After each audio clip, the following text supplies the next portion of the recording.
Hello everyone, good evening. আজকে হচ্ছে বুধবার, আজকে আমি বাসাতে চলে যাব। অনেক পুজোর ব্লগ সব কিছু রয়েছে, কয়েকদিন পরে শেয়ার করব বাসাতে যাওয়ার পর।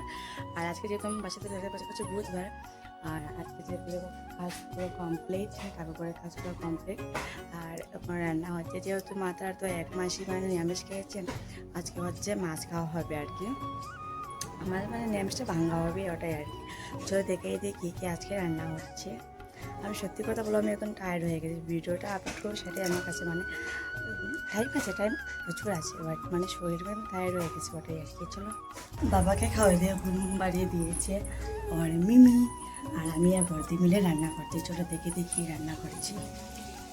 রান্নাটা তো আমি আর বর্দি মিলে করেছি, কারণ দেখো কালকে সারা রাত্রে সোজা করে রান্নাবান্না করাটা অনেক ভীষণ কষ্ট হয়ে যায়, তাই দুজন মিলে ঝটপট করে রান্না করা হয়ে গিয়েছে। শাশুড়ি মা আর বড় মাসে খাবেন নিমন্ত্রণ মা করেছেন, ওরা দুজন আজকে আমাদের ওখানেই খাবে, কারণ কালকে রাত্রিবেলা আমাদের সাথে ওরাই তো সোজা ছিল। যেহেতু অনেকদিন পর মাছ টাছ একটু রান্না হবে, তাই বললেন যে আমার শাশুড়ি মা বড় মাসে খেয়ে নেবেন। আর যেহেতু আমি চলে যাবো, ওরা আমাকে নেওয়ার জন্য আসবে, তার জন্য খাওয়া দাওয়া করে যাবে। তার জন্য দেখো আজকে কী রান্না হয়েছে। এখানে আছে ডাল আর মাথা দিয়ে মিষ্টি কুমড়ো দিয়ে রান্না করেছি। এটা হচ্ছে মাছের চড়চড়ি, মাছের গরু, পাঁপড় ভাজা, ডাল। যতটুকু সামর্থ্য হয়েছে ততটুকুই রান্না করেছি আমি আর বর্দি মিলে।